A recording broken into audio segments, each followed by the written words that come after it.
This video is brought to you by Bitbox NES Game Cases, the best way to store and display your NES games. Available at stoneagegamer.com/Bitbox.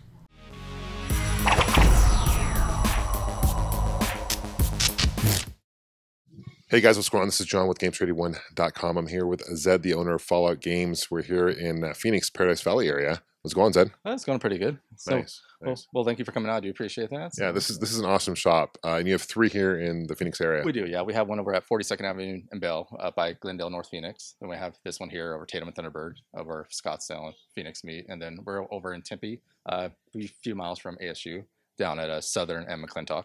Nice. So, one thing I noticed right away is your variety of different systems that you carry for. Oh yeah, well, you pretty much carry anything video game related. You know, if it's a video game, someone wants it, we'll buy it, we'll sell it. You know, yeah. So everything from Odyssey through PlayStation 4, Xbox One, you know, Atari, Nintendo, Coleco, and television, Sega. So right on. Anything video game related. Yeah. So. Sweet. So what are some hot items right now? What are people looking to find? You know, really right now, 64 has become really popular in the last year and a half or so. I would say it's just the age group of those guys, a little bit older now. They have money to spend.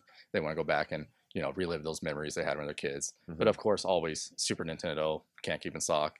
PlayStation 1 titles, you know, and of course PS3, Xbox 360. It seems like Super Nintendo titles are almost like Nintendo titles are starting to raise up in price quite a bit. Nintendo's, it seems like it's actually going down, some of them to me, but you know, but they are still slowly going up, the rare stuff. Right. But some more of the common games that might have been a little bit more valuable a few years ago have started to go down. Right. The same with like Atari, you know, some of the hard to find Atari games have come down quite a bit. You know, Nintendo, I think the age group of the guys, it's starting to come down. But other things, you know, let's say a game like Snow Brothers, you know, it has jumped up way, you know, quite a bit. Or, you know, Flintstones, you know, some of the harder to find games have gone up. But other games just like, you know, Mega Man 2 and stuff, they seem to be staying flatlined, or, you know, they're common, but still really popular. And you have really cool kiosk in your stores. I know it's like one in your Phoenix location, you have like an M82 kiosk, and right here you have a Game Boy kiosk, which is cool. You said most of those you find local. They are. Everything I found either here in Arizona or California.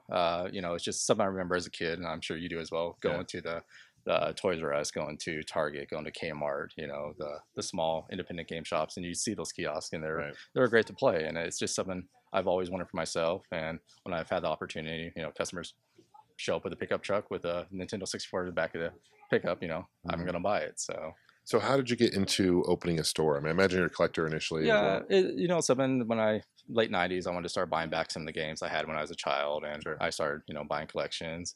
And over the years, I'd buy, you know, someone's larger collection, just get 1 or 2 titles for myself, and I had to end up, you know, selling those, you know, and start making money at it. So, so just started doing it more and more and more, and I realized, hey, I'm making more money doing this than I am at my 9-to-5 job. Right. And so, and at that point, we opened up a swap meet booth that took off, and we took the chance and got a brick and mortar location. Well, good for you. So where can people find you? So you have a website, you have Facebook. Yeah, we're at falloutgames.net.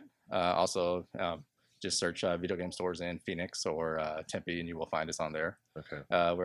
We are on Facebook if you just look up Fallout Games. Okay. So. Sweet. Guys, if you're in the Phoenix area, please do yourself a favor, check these stores out. They're amazing, and the prices are good. Now, how do you come up with the prices of these games? You know, the pricing, it's hard because there's no real true price guide about it. Newer stuff like current generation, we base it off of GameStop, and we try to price our stuff 10 to 25% cheaper than they do, and we will always beat the price, and we will always beat their sales price as well. Okay. For the older retro stuff, it's all based on, you know, how fast it sells for us, and also we base it on completed listings from eBay and what we see on Amazon, Game Gavel, stuff like that. So we try to see what people are actually paying for items and go off of that. Try to find a good medium price level. Sweet. Well, I appreciate your time, and guys, let's take a quick tour of the shop. This is the PV Mall, or this is by the PV area. We're about a half a mile from the Paradise Valley Mall. Right. But he has 2 other locations in the Phoenix area, and they've got all different selections, obviously. So check out all 3 if you're in the Phoenix area. Thanks so much for your time. Appreciate that. I do appreciate it. Yep, absolutely.